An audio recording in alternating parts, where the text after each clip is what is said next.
अस्सलामुअलैकुम। दोस्तों, क्या कभी आप पर ऐसा इल्ज़ाम लगा है जो आपने किया ही नहीं था? क्या कभी आपके साथ भी ऐसा हुआ कि किसी दूसरे को बचाने के लिए आप पर इल्ज़ाम डाल दिया गया हो? तो दोस्तों, आप स्केपगोट बने हैं। स्केपगोट ऐसे शख्स को कहते हैं जिस पर दूसरों की गलतियों या नाकामियों का बोझ डाल दिया जाता है, जो खुद कसूरवार ना होते हुए भी सज़ा या इल्ज़ाम सहता है, जिसे बस इसलिए कुर्बान कर दिया जाता है कि असल मुजरिम बच जाए। दोस्तों, स्केपगोट कहते हैं कुर्बानी के बकरे को, यानी जो शख्स बिला वजह किसी दूसरे का इल्ज़ाम का निशाना बन जाए। A scapegoat is a person who is unfairly blamed for the mistakes or problems caused by others. A scapegoat मतलब कुर्बानी का बकरा जिस पर इल्ज़ाम डाल दिया जाए। इस मतलब है या होता है, a person मतलब वो शख्स, who मतलब जो, is मतलब होता है, अनफेयरली ब्लेम्ड, अनफेयरली मतलब नाहक तौर पर, ना इंसाफी से। ब्लेम्ड का मतलब होता है दोस्तों इल्ज़ाम दिया गया, यानी इल्ज़ाम ठहराया गया। अनफेयरली ब्लेम्ड मतलब नाहक इल्ज़ाम दिया जाता है।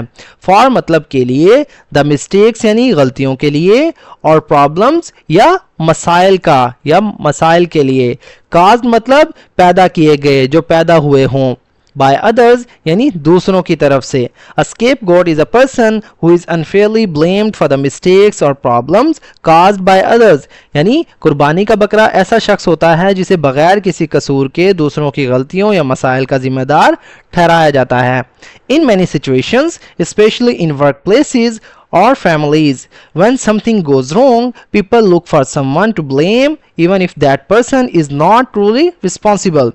In many situations, इन मतलब में, मैनी सिचुएशन यानी बहुत से हालात में, बहुत सी सूरत हाल में, स्पेशली ख़ास तौर पर, इन वर्क प्लेसेस यानी काम की जगहों पर, यानी दफातर में, और या फैमिलीज मतलब ख़ानदानों में यानी घरों में।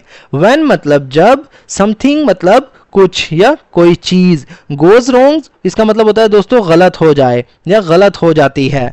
पीपल यानी लोग, लुक फॉर इसका मतलब होता है तलाश करते हैं, ढूंढते हैं। समवन मतलब किसी को, किसी शख्स को। टू ब्लेम इल्ज़ाम देने के लिए। इवन इफ यानी हत्ता के या अगरचे, दैट पर्सन यानी वो शख्स, इज नॉट मतलब नहीं होता, ट्रूली यानी हकीकी तौर पर, रिस्पॉन्सिबल यानी जिम्मेदार। इन मैनी सिचुएशन बहुत से हालात में, स्पेशली इन वर्क प्लेसेस और फैमिलीज खास तौर पर दफातर यानी काम की जगहों पर और घरों में। व्हेन समथिंग गोज रॉन्ग जब कुछ गलत हो जाता है, people look for someone to blame even if that person is not truly responsible, तो लोग किसी पर इल्ज़ाम डालने के लिए किसी को तलाश करते हैं चाहे वो शख्स हकीकन जिम्मेदार नहीं होता। दिस पर्सन बिकम्स, दिस मतलब ये, पर्सन यानी शख्स, बिकम्स यानी बन जाता है, द स्केपगॉट यानी इल्ज़ाम का निशाना, कुर्बानी का बकरा। दिस पर्सन बिकम्स द स्केपगॉट यानी ये शख्स इल्ज़ाम उठाने वाला बन जाता है, यानी यही शख्स कुर्बानी का बकरा बन जाता है। It is an unfair practice that can damage trust and relationships. It is मतलब ये है, ये होता है। एन अनफेयर यानी ये गैर मुनसफाना, प्रैक्टिस कहते हैं तरीके को, अमल को।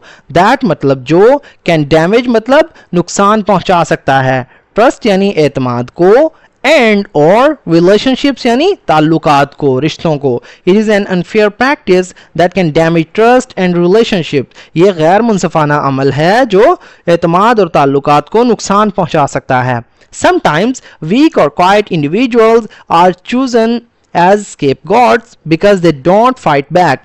Sometimes बाज़ औक़ात, कभी कभार। वीक मतलब कमज़ोर को कहते हैं, यानी इसमें ताकत ना हो, और या क्वाइट इसका मतलब होता है दोस्तों खामोश या चुप। इंडिविजुअल्स यानी लोग या अफराद, आर चूजन मतलब मुंतखब किए जाते हैं, चुने जाते हैं, एज स्केपगॉट यानी इल्ज़ाम उठाने वाले के तौर पर।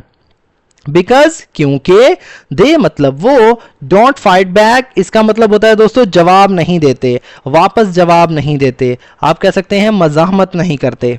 Sometimes weak or quiet individuals are chosen as scapegoats because they don't fight back. बाज़ औक़ात खामोश या कमज़ोर लोगों को इसलिए इल्ज़ाम का निशाना बनाया जाता है क्योंकि वो मज़ाहमत नहीं करते, वापस जवाब नहीं देते, यानी चुप रहते हैं। In history and society, scapegoating has led to discrimination and injustice. In history यानी तारीख में, माजी में, एंड और सोसाइटी और माशरे में स्केपगॉटिंग यानी किसी को बिला वजह इल्ज़ाम देना, हैज़ लेड टू मतलब ले गया है यानी किसी चीज़ की तरफ ले गया या अंजाम दिया या किसी चीज़ की वजह बना, डिस्क्रिमिनेशन इम्तियाजी सलूक की, एंड और इनजस्टिस यानी नाइंसाफ़ी की तरफ। In history and society scapegoating has led to discrimination and injustice, तारीख़ और माशरे में स्केपगॉटिंग ने इम्तियाजी सलूक और नाइंसाफ़ी को जन्म दिया है। Instead of blaming others, instead of बजाय इसके, ब्लेमिंग मतलब इल्ज़ाम देना, अदर्स यानी दूसरों को। It is better to look for real solutions, it is better मतलब बेहतर है कि टू लुक फॉर तलाश करना, रियल सोल्यूशन यानी हकीकी हल। Instead of blaming others, it's better to look for real solutions. यानी दूसरों पर इल्ज़ाम देने के बजाय बेहतर है कि असल हल तलाश किया जाए। A healthy environment promotes honesty, accountability and fairness, not the need to find a scapegoat. Healthy मतलब एक सेहतमंद, इन्वायरमेंट कहते हैं माहौल को, प्रमोट्स मतलब फ़रोग देता है, बेहतर बनाता है, इसका मतलब होता है फैलाता है, ऑनेस्टी यानी ईमानदारी को, अकाउंटेबिलिटी एहतसाब को जिसे कहते हैं जवाबदही, अकाउंटेबिलिटी यानी जिम्मेदारी कबूल करना, एंड और फेयरनेस यानी इंसाफ को, नॉट द नीड ना कि ज़रूरत को, टू फाइंड मतलब तलाश करने की, स्केपगॉट मंदी मतलब कुर्बानी का बकरा। A healthy environment promotes honesty यानी एक सेहतमंद माहौल ईमानदारी, ऑनेस्टी यानी ईमानदारी, अकाउंटेबिलिटी जवाबदही, एंड फेयरनेस और इंसाफ को जो है प्रमोट करता है। Not the need to find a scapegoat यानी एक सेहतमंद माहौल ईमानदारी जवाबदही और इंसाफ को फ़रोग देता है, ना कि कुर्बानी का बकरा तलाश करने की ज़रूरत को। तो दोस्तों इस वीडियो का मकसद आपकी स्पोकन इंग्लिश वोकेबलरी, आपकी रीडिंग प्रैक्टिस को इम्प्रूव करना नहीं बल्कि आपको बाहिम्मत बनाना भी है, ताकि आप सिर्फ जो है अपनी इम्प्रूवमेंट को बेहतर ना करें बल्कि ज़िंदगी की हकीकत को भी पहचानें। अगर वीडियो पसंद आई तो वीडियो को लाइक करें, कमेंट करें और इसे अपने दोस्तों के साथ भी शेयर करें ताकि आपके साथ साथ उनका भी फ़ायदा हो। तो दोस्तों मिलते हैं अपनी नेक्स्ट वीडियो में, तब तक के लिए अल्लाह हाफिज़।